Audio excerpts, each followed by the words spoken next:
बिस्मिल्लाहिर्रहमानिर्रहीम। Today's topic of discussion is summary revision of breast pathology. तो start करते हैं। इस चैप्टर में हमने क्या क्या चीज़ें तैयार करनी है, पहले हम समरी वाला पोर्शन निकाल लेते हैं। जो इन्फ्लेमेटरी डिजीज ऑफ ब्रेस्ट होते हैं काफ़ी ज़्यादा रेयर होती है। ओके, इनको ठीक करने के लिए एंटीबायोटिक्स, स्टीरॉयड या सर्जरी आपने देनी होती है, बाकी इसमें कोई काम की चीज़ नहीं है। ओके, अच्छा ये टेबल की तरफ आ जाओ। इस टेबल के अंदर आपने क्या रट्टा मारना है, इस टेबल में आपने रिलेटिव रिस्क को देखना है कि जो मैक्सिमम रिलेटिव रिस्क होता है ना वो इसका होता है, तो इसको बोलते हैं सीवियर या हाई। ये मॉडरेट है, ये माइल्ड है और ये ऑलमोस्ट ना होने के बराबर है। ठीक है, तो जो नॉन प्रोलिफरेटिव है ना, नॉन प्रोलिफरेटिव के अंदर क्या क्या चीज़ें आ जाती है। नॉन प्रोलिफरेटिव के अंदर लंपी बम्पी ब्रेस्ट है, जिसमें सिस्ट आ जाता है, फाइब्रोसिस आ जाता है, एडिनोसिस आ जाता है, और fibroadenoma without any complex feature. यानी जो फाइब्रोएडिनोमा विद कॉम्प्लेक्स फीचर है वो आपकी प्रोलिफरेटिव डिजीज विदाउट एटीपीए में आता है। अब प्रोलिफरेटिव डिजीज विदाउट एटीपीए में क्या क्या चीज़ आती है, हाइपरप्लेजिया आ जाएगा, सिक्लोरेजिंग एडिनोसिस है, कॉम्प्लेक्स सिक्लोरेजिंग रीजन है, और लास्ट में पैपिलोमा आ जाएगा। ये चीज़ें आपने यहाँ पे फिट कर देनी है।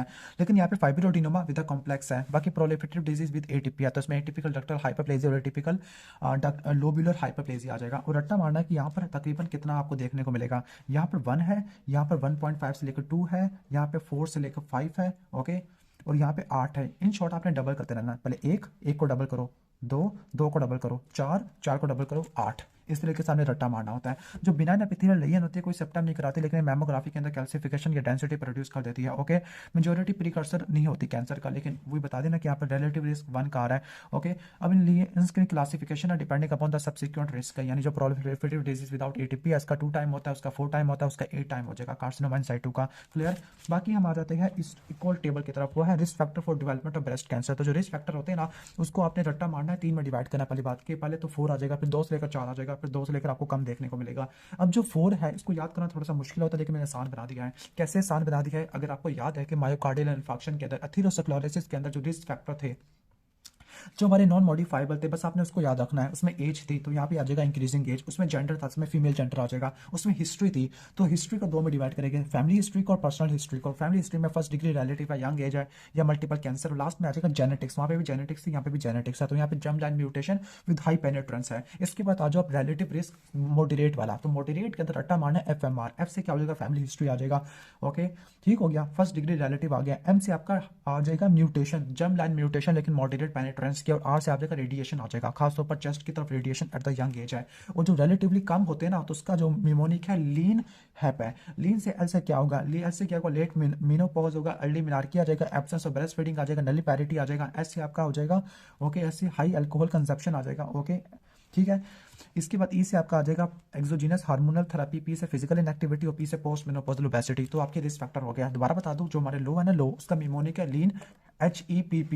एल से क्या हो जाएगा, एल से लेट मेनोपॉज, ई से आ जाएगा अर्ली मेनार्की आ जाएगा, ए से एब्सेंस ऑफ ब्रेस्ट फीडिंग आ जाएगा, एन से आपका नली पैरिटी आ जाएगा, एच से आपका हाई अल्कोहल कंजप्शन है, ई से एक्सोजीनस हमारा जो हार्मोनल थेरेपी एस्ट्रोजन आप कह लो, पी से आपका आ जाएगा पोस्ट मेनोपॉजल ब्रेस्ट फीडिंग या सॉरी पोस्ट मेनोपॉजल ओबेसिटी आ जाएगा, और पी से रह गया फिजिकल इनएक्टिविटी आ गया। इसके बाद आपने 2 जीन्स को रट्टा मारना, एक बरका 1 होता है, बरका A2 होता है। जो बरका A1 होता है 17 के पे पड़ा हुआ होता है, बरका A2 आपका 13 पे पड़ा हुआ होता है। और यहाँ पर जो 2 जीन होते हैं ना, क्या करते हैं, DNA का रिपेयर करते हैं, दूसरी तरफ जीनोमिक इंटीग्रिटी को मेंटेन करते होते हैं। जो बरका A1 वाला रट्टा मार लेना, बरका A1 वाला ट्रिपल नेगेटिव के अंदर होता है, बरका A2 वाला आपको ER पॉजिटिव में देखने को मिलता होता है। बाकी जो कुछ सिंड्रोम है, लाइक P53 की वजह से ल्यू फ्रेमानी सिंड्रोम हो जाएगा, काउडन सिंड्रोम PTEN की वजह से हो जाएगा, EN है तो काउडन में भी PTEN है, STK11 इसकी वजह से प्यूर्ड जैगर सिंड्रोम हो जाएगा, CDH1 की वजह से हेरिडिटरी डिफ्यूज कैंसर हो जाएगा, पाल P2 की वजह से क्या होता है, हेरिडिटरी ब्रेस्ट कैंसर हो सकता है। क्लियर। तो ये जीन है। लाइक बरका A1 इसकी वजह से फैमिलियल ब्रेस्ट कैंसर खासतौर पर ट्रिपल नेगेटिव वाला होता है, बरका A2 की वजह से ER पॉजिटिव वाला देखने को मिलता है, P53 की वजह से लीव फ्रामानी है,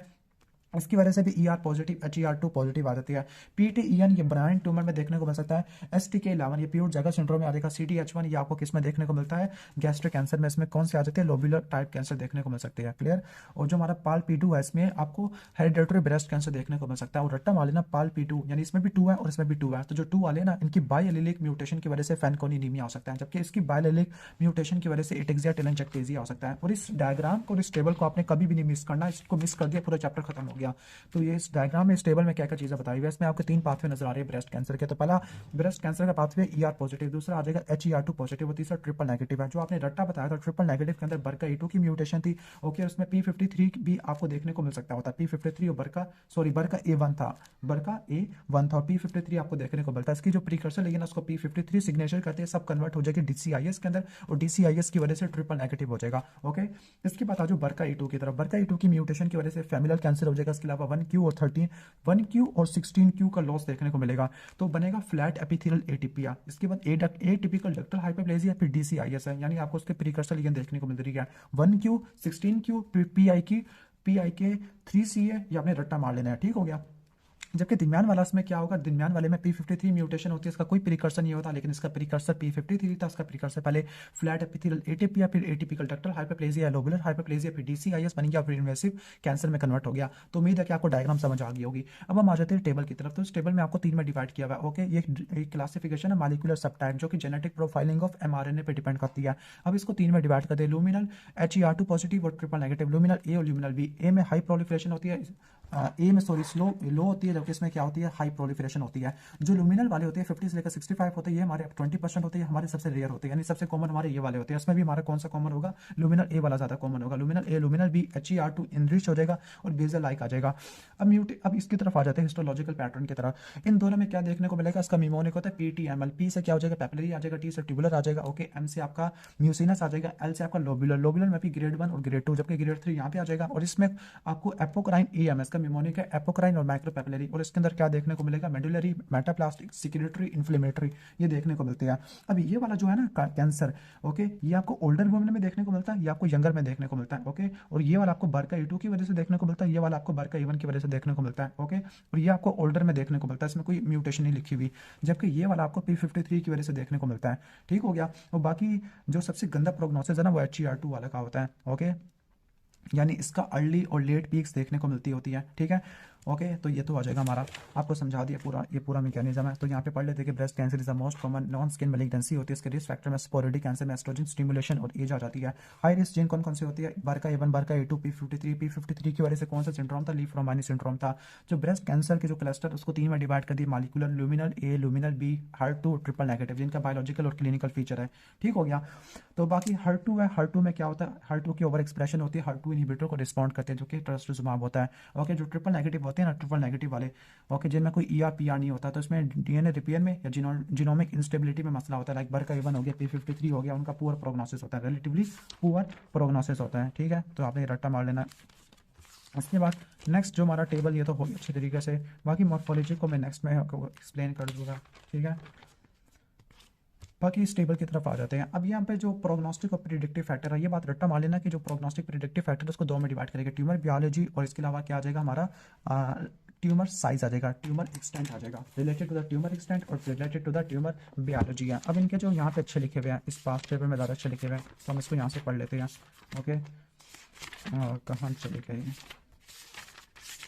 यस। अब factor relating to the extent है, जो एक्सटेंट वाले होते हैं ये मेनली क्या होते हैं, प्रोग्नोस्टिक होते हैं। लेकिन जो बायोलॉजी वाले होते हैं ना, बायोलॉजी है, तो ये दोनों होते हैं, प्रोग्नोस्टिक और प्रिडिक्टिव दोनों होते हैं। इसमें आपके इसका मिमोनिक है TNM, पहले ट्यूमर साइज आ जाएगा, फिर इसके बाद regional lymph node involvement, like axillary lymph node involvement आ जाती है, फिर हमसे डिस्टेंट मेटास्टेसिस आ जाएगा, इसके अलावा इन्वेजन आ जाती है, लिम्फोवास्कुलर इन्वेजन आ जाती है, लोकली एडवांस कैंसर आ जाएगा, इन्फ्लेमेटरी कैंसर आ जाएगा। जबकि इसमें मॉलिक्यूलर सबटाइप आ जाएगा, हिस्टोलॉजिकल सबटाइप, हिस्टोलॉजिकल ग्रेड आ जाएगा, प्रोलिफरेटिव रेट आ जाएगा, ER PR HER2 over expression देखने को मिलती होती है, क्लियर। ये तो अच्छे तरीके से रट्टा मार लिया है। बाकी लास्ट में इसकी स्टेजिंग वगैरह को देख लेते हैं। स्टेजिंग की तरफ आ जाते हैं। स्टेजिंग के अंदर आपने रट्टा मारना है कि ओके, तो 0 1 2 3 4, जो 0 वाला होता है हमेशा डक्टल कार्सिनोमा साइटो होता है, और जो मेटास्टेसिस आपने इसमें लास्ट में ऐड करनी है, ठीक है। अब 1 की तरफ आ लेते हैं। 1 के अंदर साइज 2 से ज़्यादा या 2 से बराबर या 2 से कम हो सकता है, ओके। फिर इसके बाद आपने साइज को बढ़ाना है, 2 से ज़्यादा लेके जाना होता है, क्लियर। फिर आपने 2 से 5 से बड़ा लेके जाना है, ओके, ठीक है। यानी 2 से ज़्यादा 5 से कम, फिर आपने 5 से बढ़ाना है, और फिर एनी साइज जिसमें मेटास्टेसिस आ जाती है, क्लियर। तो यहाँ पे जो लिम्फ नोड होती है, पहले वाले में कोई लिम्फ नोड नहीं होगा, दूसरे वाले में 1 से लेकर 3 पॉजिटिव लिम्फ नोड हो गए। इसमें भी आपको नेगेटिव या पॉजिटिव लिम्फ नोड, खासतौर पर 4 से ज़्यादा आपको लिम्फ नोड देखने को मिल सकते हैं, और इसमें नेगेटिव या पॉजिटिव हो सकता है। अच्छा, यहाँ पर एक इंपॉर्टेंट लाइन लिखी हुई है कि जो पैथोलॉजिकल, अच्छा, प्रोग्नोस्टिक स्टेज को 2 में डिवाइड करते हैं, पैथोलॉजिकल और क्लिनिकल। पैथोलॉजिकल उन पेशेंट के लिए की जाती है ना जिनके इधर सर्जिकल एक्सीजन हो गई है, okay, prior to the other treatment, ठीक हो गया, जिनके सर्जिकल एक्सीजन हो गया दूसरे ट्रीटमेंट से पहले, ठीक हो गया। तो यहाँ पर जो मल्टी एसे करते हैं वो हम यूज़ करते हैं टू साइन द स्टेजिंग है। जबकि जो क्लिनिकल वाली होती है तमाम पेशेंट के लिए करते हैं, ओके, जो प्रायर टू द सर्जरी, यानी सर्जरी से पहले वाली, या जो सर्जरी सिलेक्ट नहीं कर रहे या कोई सिस्टमिक थेरेपी कर रहे हैं सर्जरी से पहले, तो ये इनके लिए की जाती होती है, क्लियर। तो हमने रट्टा मार लिया है, ओके। बाकी हम मॉर्फोलॉजी वाली वीडियो उसके बाद अपलोड करेंगे।